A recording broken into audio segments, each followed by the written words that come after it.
Welcome to our weird world, where each week we gather around the bonfire to uncover the world's most fascinating legends and mysteries. Tonight, we bring you the story of the Willow-the-Wisp. So sit back, relax, and let the flames of our virtual campfire be your only light in the darkness.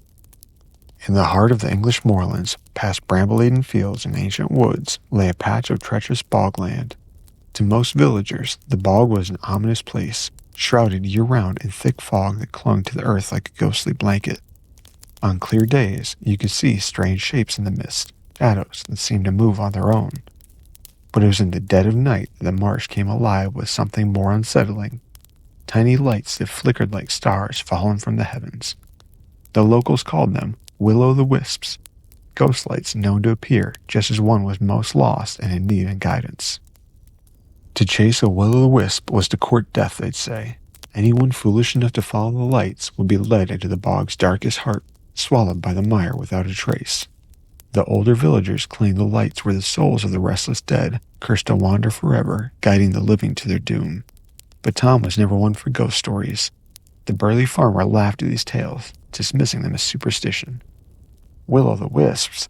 Nonsense, he'd scoff, and the villagers would all shake their heads muttering, "That's what they all say, until it's too late."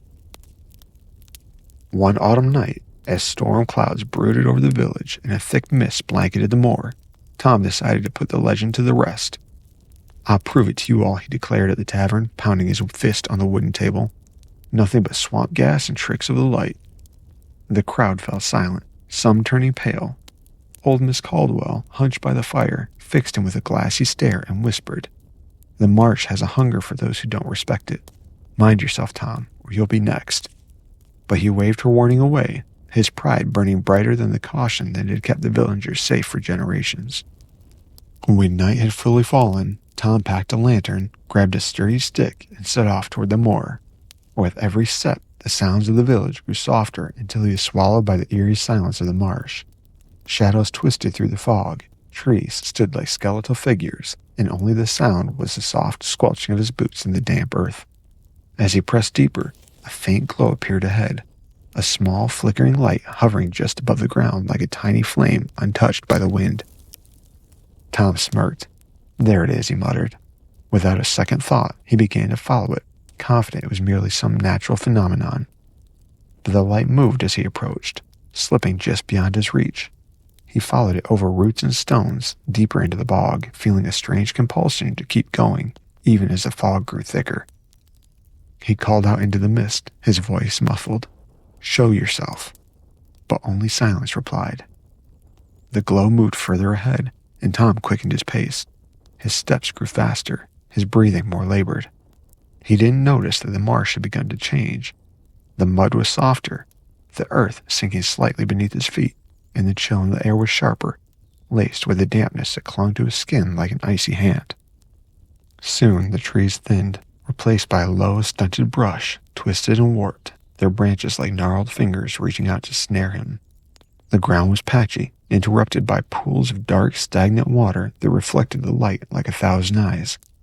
Thom tried to ignore the whispers that seemed to drift through the fog, faint voices that called his name. Just the wind, he told himself, though his heart beat faster.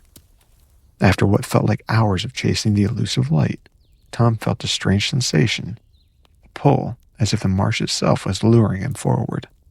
Suddenly, the light stopped moving, hovering still and silent just a few feet away. It cast an unnatural glow, illuminating a figure just behind it. A girl, pale and thin, dressed in tattered white, her face shadowed by long dark hair, stood there gazing at him with empty eyes.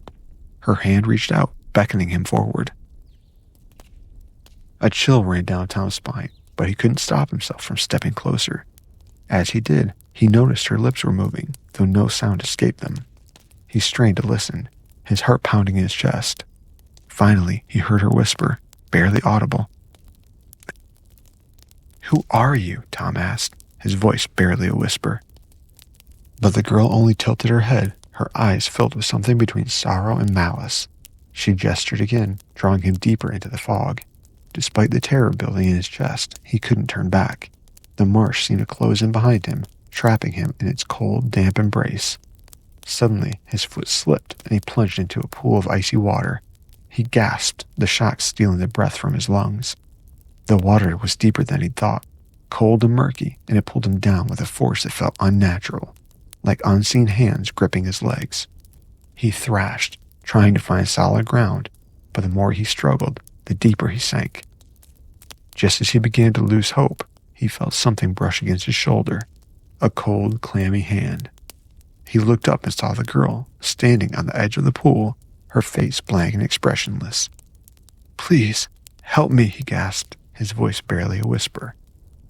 But she only watched as he sank lower, her eyes reflecting a flickering light that seemed to burn with a cold fire. He felt his strength fading, his lungs burning, and in that moment, he understood the truth. The girl was no lost soul in need of saving.